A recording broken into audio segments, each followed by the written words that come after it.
Well, hey people, welcome to, I think it's July 11th. It is July 11th. Uh, I said something at the end of the prop build video for the Jack in the Box on part 2. Gonna mention it here at the start of this one, because I know you guys will see it at least here, because not all of you make it to the end of one of my vlogs. It's gonna cover 2 small projects. And once it's done and uploaded to you guys, that officially will be it until August 30th. I will be doing no more prop blogs for this season. I am out of money and hence out of projects I can do. So I had hoped the GoFundMe would help me keep going, but it hasn't. So this is going to be pretty much the last vlog you're going to get. I do know August 1st there will be a specialty vlog or a specialty video up on my YouTube page and my Haunted Tents page only. And it's me trying to get into contact with somebody. Not going to go that much further in it. But Ash, if you're out there, you're the one. I'm trying to get a hold of you and your father. But I will be posting that video August 1st. And then around the August 20th to 25th, the first vlog for the 2026 season will start filming. And it's going to be the haunt prep vlog. We're going to either start the 20th or the 25th, right around in that time frame, and it will be posted August 30th with the first official setup vlog going up on September 1st in the evening. And that's when we put all the tents and stuff up. So that's going to be what you're going to be getting for vlogs from between now and September 1st. Now, as to what we're doing, I've got 2 small projects I'm going to do. The first one, or actually the second project we're going to be doing, involves these here, some blocks of pink foam 1-inch insulation. And there's 5 pieces in there. I've already got cut to size. I got a couple scraps in there too. But not the mausoleum I currently have with the urn boxes. The the one before it had some plaques carved into the walls. It had different haunters' names with haunt sayings and stuff on them. Well, they went bye-bye when I got rid of that mausoleum. Well, I want to recreate those plaques. I'm going to use 1-inch foam insulation to do it, which means I'm going to have to carve in their names, carve in their epitaphs, paint them. Fairly quick, fairly straightforward process. The hardest part is going to be laying out all the writing. So we've got that. That's going to be our second project that we're going to be doing in this vlog. The first one involves these. I don't know, walkie camera angle, I'm sitting my lazy ass down. Car horns. Specifically, Dixie car horns.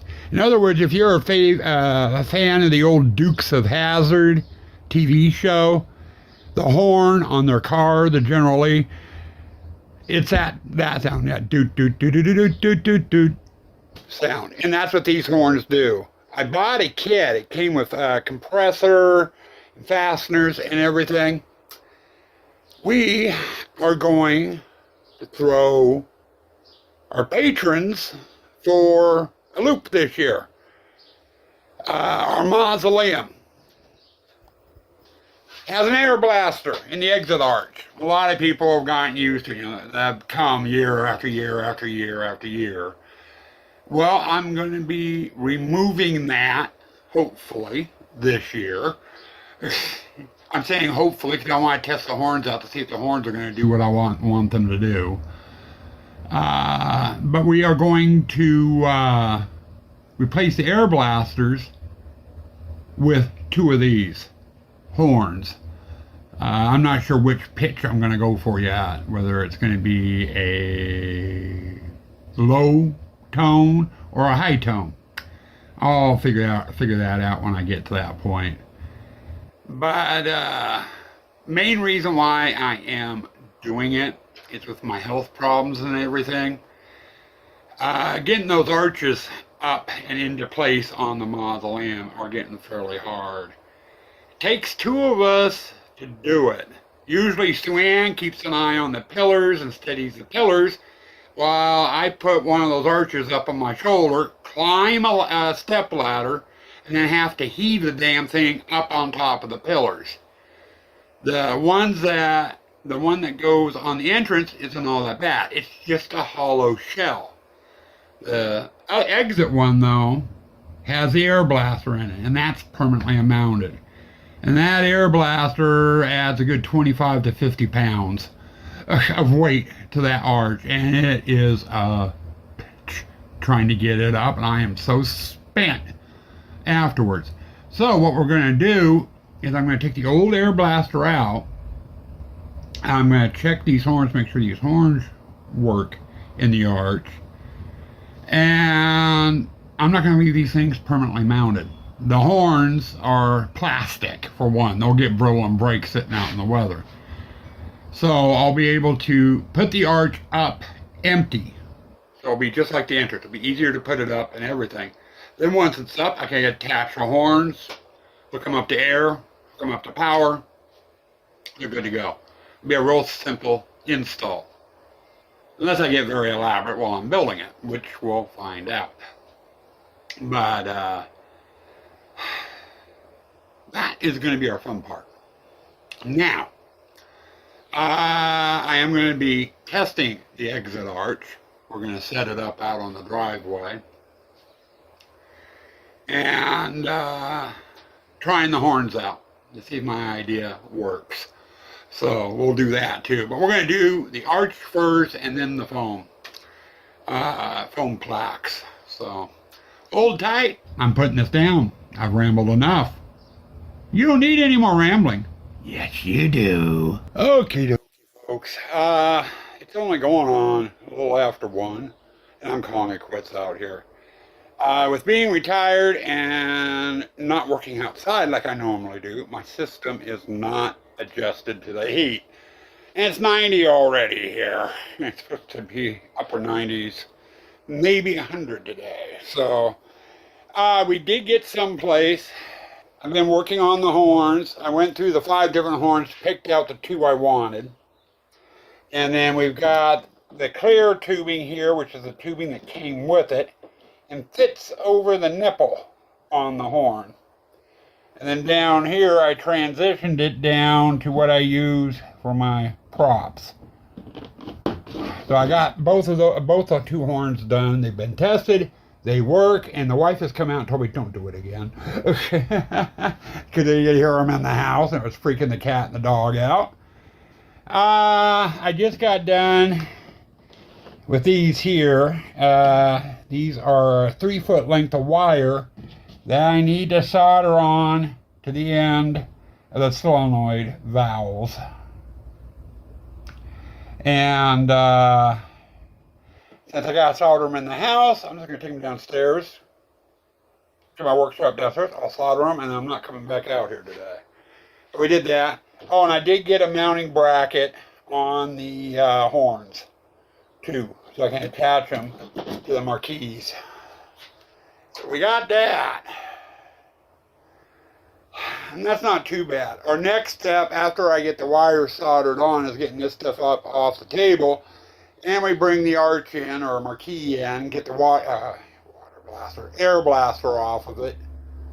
And see about mounting these. Again, not a very long project. I could probably have this project done today, no problem, if it wasn't so blasted hot out here. But anyway, we're making it someplace today. Okay. Yesterday we didn't make it as far. I crapped out with the heat. It's a lot cooler out there today. It's only 75 at the moment. They're still saying upper 80s, but it's cooler. So I got more energy. Basically yesterday, we worked on the horn, testing them and getting the hosing and stuff on. I did take the solenoids, the air switches, into the house, and we added an extra 3-foot long wire to the end of them. Soldered and got that done. All in all, the whole thing didn't take all that long. Now we're moving over to this mess. This is the arch with the air blaster in it. And you're getting a good look at the air blaster. Why in hell... I was going to say, why in hell did I make it so goddamn big? Well, it was because of the layout, the wood and everything else, and there's divots and stuff going through it. I've got to go through and get that air blaster out, clean the frame up. This will stay here. That's the power cord to run all the lights on the marquee. But I've got to get in here and get the old air blaster out. That's my next step. Okay, getting the air blaster out. I've blown it off, got most of the crap out of it. Running into a problem. These flanges. What they are is a toilet flange. This is what mounts your toilet to the floor. I need to take this and fit it down inside that. This top part's got to be down here on the base so I can mount it with that L bracket.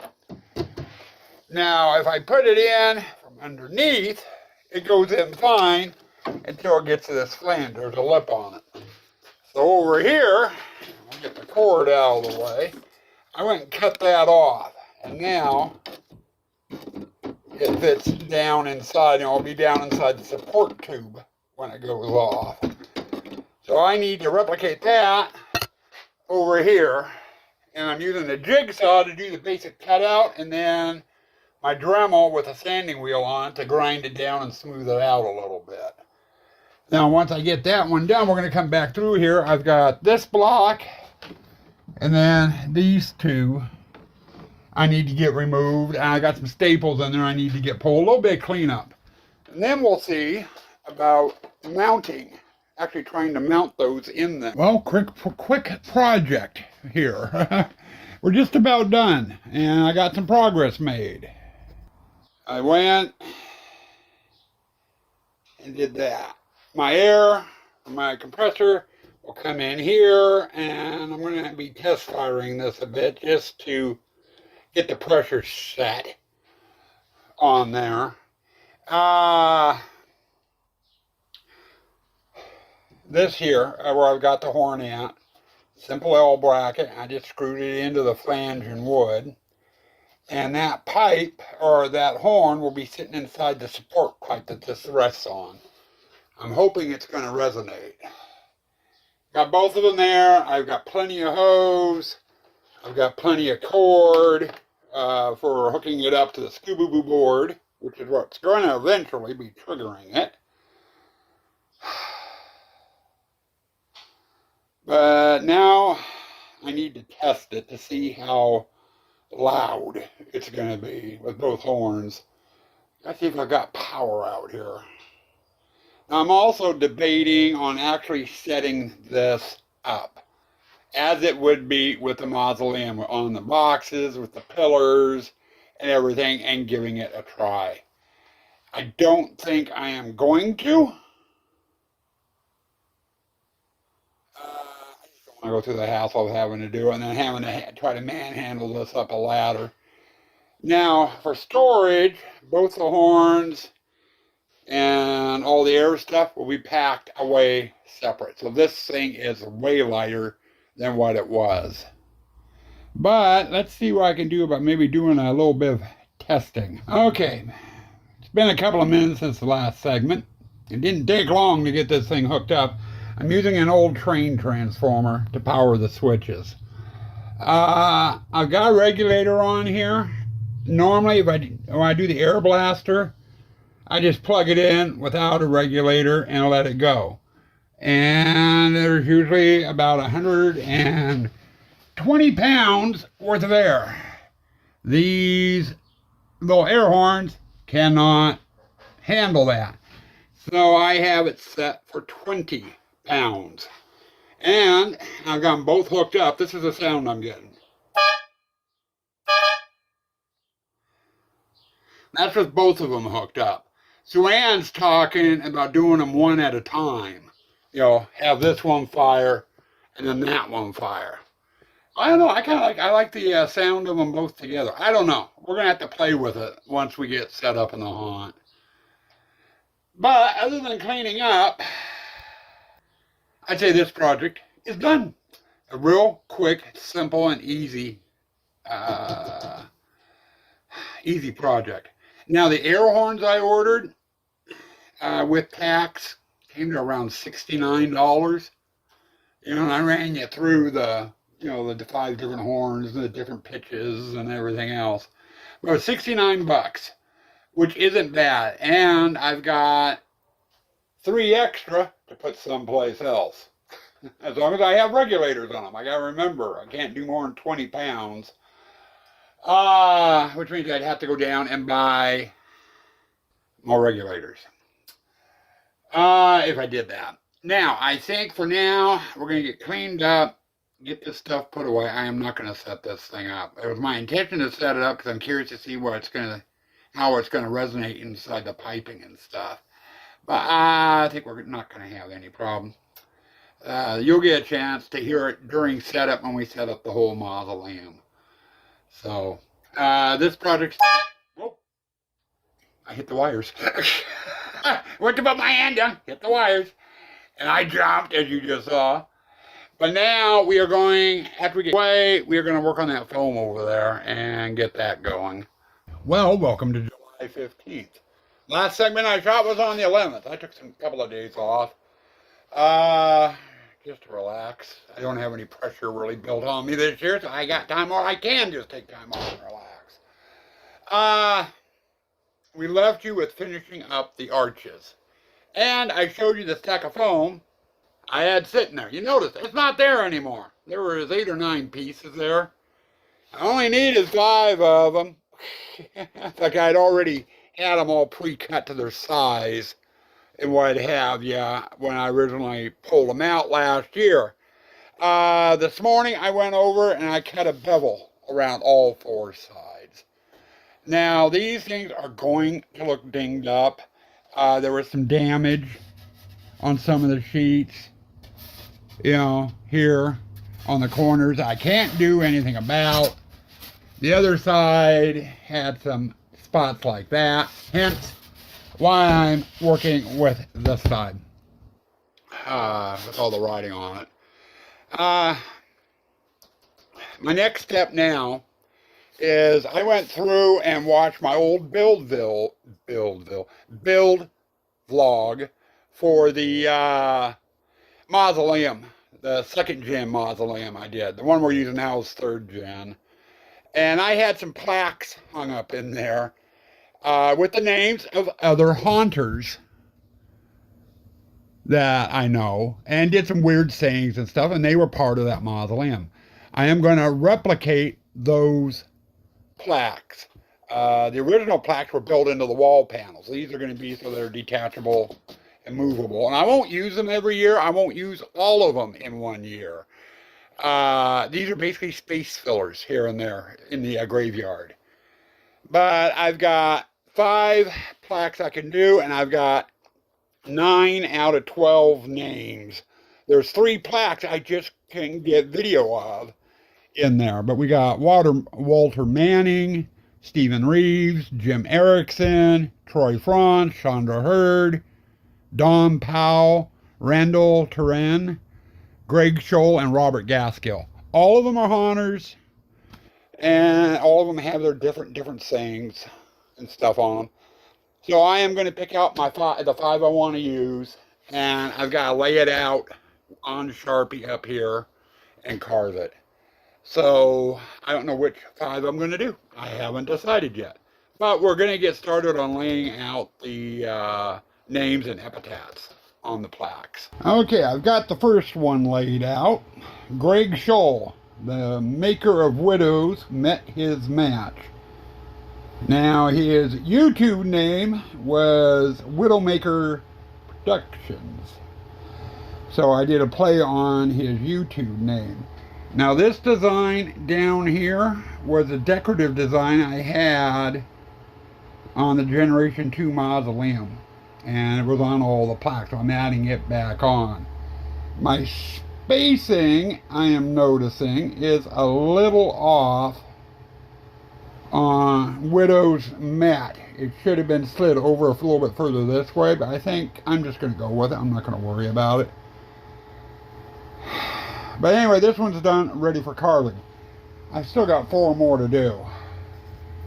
The laying out of the things on the phone is taking me forever. I hate doing this type of work because you gotta get all the lettering and stuff, lined up and what have you. And sometimes I do real good, sometimes I can't. Today it's one of those days where I'm not doing that good. But it's gotta get done. The carving and the painting isn't gonna take long. Laying out the things though, that is gonna take a while. Well, I have been really bad lately about grabbing the camera here and shooting segments. I'm a little further along on the project than I wanted to. I was going to cover each step, of the process, and I didn't. But we have made some progress. We got the layout done, and then I went through and carved, and it took about 15 to 20 minutes of carving, basically carving out what I wrote down on the thing. Now on the layout process, when I originally did these as part of the wall system for the old mausoleum, I mapped out all the lettering and everything. In other words, I did a grid of boxes for each letter, and then I gridded out the lettering themselves, if that makes any sense. I did not do that here. I did draw out my lines and stuff, so the letters would all sit on the same line, if that makes any sense. Yeah, but this time I measured out the spacing I needed for my lettering, and I just freehanded everything. So it's not as precise as what you would see if it had come from a company. But anyway, the lettering's been laid out and it's been carved. My next step is sanding. I've got to go through, there's a lot of marks and distortions and stuff on it. I've got some screw-ups and stuff like here that are going to end up showing. There's nothing I can really do about it. And that's right, makes them look old, makes them look beat up. So I need to get all the ink and stuff off of here, and it's just a matter of sanding. I'll use my palm sander for it. I'm also going to go over the beveled edge a bit to try to get some of the cut lines, from the saw blades and stuff gone. Because that will show up really bad with painting. So I've got to sand the surface and I've got to sand the beveled area. And then we're going to be into paint. Well, we were getting closer to being done. I've gotten a little ways. We went through and we got the primer coat on, all 5 panels. Got the other 3 up there. And then we went through, and you can see a little bit of discoloration, that's silver. We went and did the lettering in silver. Now we decided with the plaques this year, we're doing a color change. On the original, we did orange and black in the lettering. And like I said, we did switch it over to doing silver. The face of them, which is one we were working on today, was originally a brass and gold color. We're going to do away with that. We are going to do them in black this year. For this set. Not just this year, but for this set. We're going to be applying it by roller, and I got to go through and roll them. Then we'll let them sit and dry, and I might be out later today with the silver again going through, because I'm pretty sure I'm going to get some black down in the lettering. So we'll go over each plaque by brush and touch up the silver. But today's today's work is going to be rolling black paint on the plaques. Well, and like that, they're done. We got Troy France, Don Powell, Greg Scholl, Chandra Hurd, and Randall Turan. Not too bad. They're dry and ready to get put away. And yes, I'm dripping a little bit. We're in the middle of mowing outside. Get some of that glare off there from the sweat. It is July 20th. And this is the official last prop build for the 2026 season. I have nothing else really to do between now and August 20th or so, which is when I start home prep, which is, I think I mentioned at the beginning of this vlog. I did, while I was mowing today, I ran across the pillars for the mausoleum, and they're getting kind of flaky. I might go through and pull those in and give them a total repaint. I'm not going to vlog it. I mean, if you want to see the process of repainting those pillars, I've got several videos, several vlogs up on that over the years. It's the same thing. You know, take the pressure washer to them to get all the loose paint off.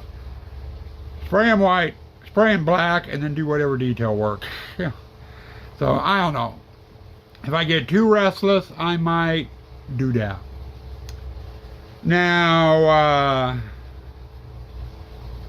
like I said at the beginning of the vlog, there will be one more vlog out from me. It will be going up live sometime on August 1st. It's going to be me reaching out to try to get in contact with a young man and his family. So, Ash, if you're watching this, because he has watched the videos quite a bit, or if your father sees them, or mother, pay attention to the YouTube channel or the Haunted Tents page August 1st. That's the only place I'm going to be posting the video, and it's basically just trying to get in touch with them. Need to talk to them. But, with that, Haunt Prep. The start of Haunt Prep.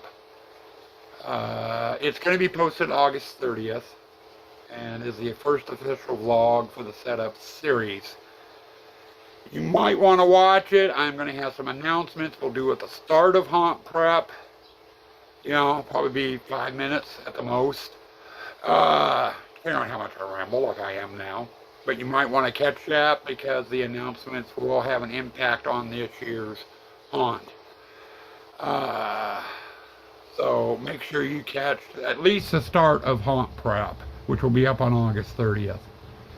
With that, stay spooky, stay toxic.